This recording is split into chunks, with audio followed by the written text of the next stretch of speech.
Hello and welcome to Bharat Blossoms. This is lecture number 2 of our economic concept series. Today we shall discuss about CRR and SLR. So let us look into this. What is the CRR and SLR?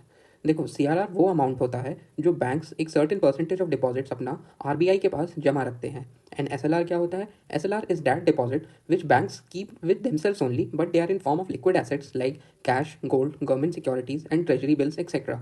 तो CRR और SLR को समझाने के लिए मैंने यहाँ पे एक फ्लोचार्ट बनाया है जिससे एक एग्जांपल के थ्रू आपको चीज़ें एक बार में एकदम क्लियर हो जानी चाहिए।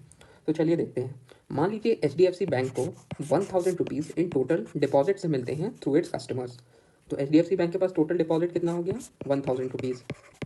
अब क्या एचडीएफसी बैंक इस टोटल 1000 रुपीज़ को लोन में दे सकता है? नहीं, उसके ऊपर कुछ रिस्ट्रिक्शंस हैं। क्या है वो रिस्ट्रिक्शंस? वो डिसाइड करते हैं सीआरआर एंड एसएलआर। सो इस एग्जाम्पल में हमने माना है कि सीआरआर हमारा 4% है एंड एसएलआर 18% है। तो जो 1000 रुपीज़ आरबीआई एचडीएफसी बैंक को मिला है उस 1000 का 4% जो कि क्या हुआ 40 रुपीज़। तो 1000 का 4% HDFC bank will keep it as deposit with Reserve Bank of India.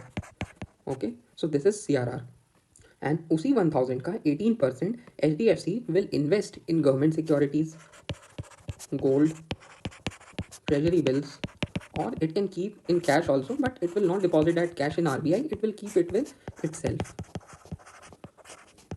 Okay, so what is the 4% of CRR is 4% of 1000, that is 40 rupees. What is SLR? 18% of 1000 rupees, that is 180 rupees. So what is our total locked amount? That is CRR amount plus SLR amount, that is 40 plus 180 which is equals to 220 rupees. So the amount left with HDFC Bank is 1000 rupees minus 220 rupees which is equals to 780 rupees. So this 780 rupees HDFC Bank can circulate as loans to its customers.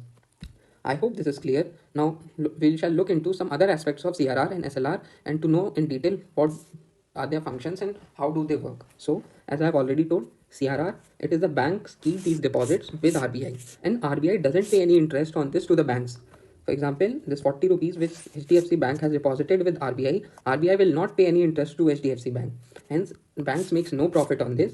This is very important point. The CRR is mandated under RBI Act of 1934. Hence, it's a legally binding provision for banks to keep this deposit with RBI. The percentage of RBI is decided, the percentage of CRR is decided by RBI. There's no maximum cap, but generally it remains in this range, that is 3% to 5%. Currently, it is 4%. It assists in money multiplier. What is money multiplier? We shall be dealing with this in our next upcoming lecture. Coming to SLR, as I've already said, it is kept in liquid assets like cash, gold, government securities, treasury bills, etc. Since it is an investment of the bank, like government securities and treasury bills will give some interest. Gold, the prices of gold will increase. Hence, bank may earn certain interest as profits in their SLR quota securities.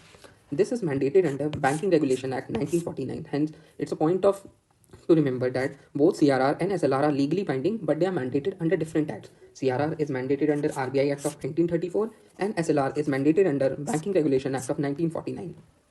Like there was no maximum cap for CRR, but there is a maximum cap of 40%. Like currently SLR is 18%, but it cannot be 40. It cannot be more than 40%, and as it is mandated under Banking Regulation Act. Both CRR and SLR are mandatory for all banks. Now, what is the significance of CRR and SLR? It is primarily used to protect depositors during bank run. What do you mean by bank run? For example, you must have heard about the scam in Punjab National Bank or recently the PMC Bank that was in Maharashtra. So when there is a fraud in any bank, the depositors run towards bank to secure their money, and in a few time many depositors come to bank to ask about their money, that I need my money back, I need my money back. So this quota, that is CRR and SLR, helps to protect the bank during bank runs. It can also be used as a tool for inflation control. How it is used as a tool for inflation control, we'll learn about this when I'll be taking a lecture on inflation. So I hope the concept of CRR and SLR is clear to you. Thank you and see you in next lecture.